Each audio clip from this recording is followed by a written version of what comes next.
പലരും പറയാറുണ്ട് നെയ്യപ്പം നല്ല പെർഫെക്റ്റ് ആയിട്ട് കിട്ടുന്നില്ല എന്നുള്ളത്. നല്ല സോഫ്റ്റ് ആയിട്ടുള്ള നെയ്യപ്പം അതുപോലെ നല്ല പെർഫെക്റ്റ് ആയിട്ട് കിട്ടാൻ വേണ്ടിയിട്ട് ഒന്ന് രണ്ട് കാര്യങ്ങൾ മാത്രം ശ്രദ്ധിച്ചാൽ മതി. ഒരുപാട് പണിയൊന്നുമില്ല കേട്ടോ ഇത് ഉണ്ടാക്കിയെടുക്കാൻ. അപ്പൊ ഇനി നെയ്യപ്പം ശരിയാകാത്തവർ ഈ ഒരു രീതിയിൽ എന്തായാലും ഒന്ന് ട്രൈ ചെയ്ത് നോക്കൂ. അപ്പൊ നമുക്ക് റെസിപ്പിയിലോട്ട് പോവാം. അപ്പൊ ഇതിന് വേണ്ടിയിട്ട് 1.5 കപ്പ് പച്ചരി കഴുകി എടുത്തിട്ട് കുതിർത്ത് വെച്ച ശേഷം കഴുകിയെടുക്കുക. എന്നിട്ട് വെള്ളം വാലാൻ വെക്കുക കേട്ടോ. കുറച്ചു നേരം ഒരു അരിപ്പയിലിട്ടിട്ട് വെള്ളത്തോട് ഇട്ട് കൊടുക്കരുത്.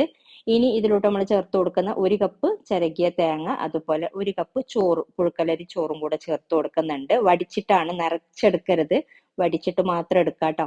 പിന്നെ ഒരു ഇച്ചിരി ഏലക്കാപ്പൊടി, പിന്നെ ശർക്കരപ്പാനി, 1/4 കപ്പ് ശർക്കരപ്പാനിയാണ് കേട്ടോ ചേർത്ത് കൊടുത്തിട്ടുള്ളത്. പിന്നെ പാകത്തിനുള്ള ഉപ്പും കൂടെ ചേർത്തിട്ട് വെള്ളമൊന്നും ചേർക്കാതെ ഇത് അരച്ചെടുക്കുക. 200 ഗ്രാം ശർക്കരയാണ് ഞാൻ എടുത്തിട്ടുള്ളത്. കുറച്ച് വെള്ളം ചേർത്തിട്ട് ഒന്ന് ഉരുക്കിയെടുത്താൽ മതി.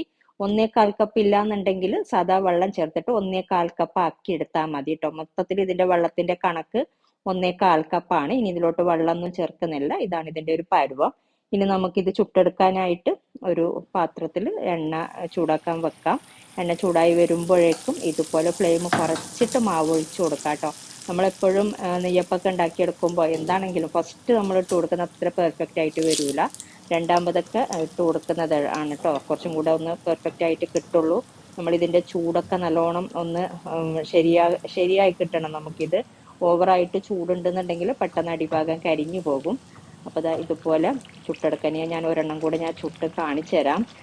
ഏറ്റവും ഫ്ലെയിം കുറച്ച് വെച്ചിട്ട് തന്നെ ചുട്ടെടുക്കുക കേട്ടോ. എന്നാലേ നല്ല കറക്റ്റായിട്ട് കിട്ടുള്ളൂ. കുറച്ച് സമയമൊക്കെ ഇതുപോലെ ഇങ്ങനെ വെച്ചിട്ട് വേണം ചുട്ടെടുക്കാനായിട്ട്. ഇനി നമുക്ക് വീണ്ടും ഒരു തവി മാവ് ഒഴിച്ചു കൊടുക്കാം. അപ്പൊ നമ്മൾ ഇതുപോലെ മാവ് ഒഴിച്ച ശേഷം കുറച്ചു നേരം കഴിഞ്ഞിട്ട് നല്ലോണം പൊങ്ങി വന്നില്ല എന്നുണ്ടെങ്കിൽ ഇതിന്റെ മുകളിലോട്ട് സാവധാനം ചൂടായ എണ്ണ കുറേശ്ശെ തൂക്കി കൊടുത്താൽ മതി. അപ്പൊ നന്നായിട്ട് പൊള്ളി വരും. അത് മാത്രമല്ല ഇതിന്റെ മുകൾ ഭാഗം പൊട്ടി വരാതിരിക്കാൻ വേണ്ടിയിട്ടും നല്ലതാണ് കേട്ടോ.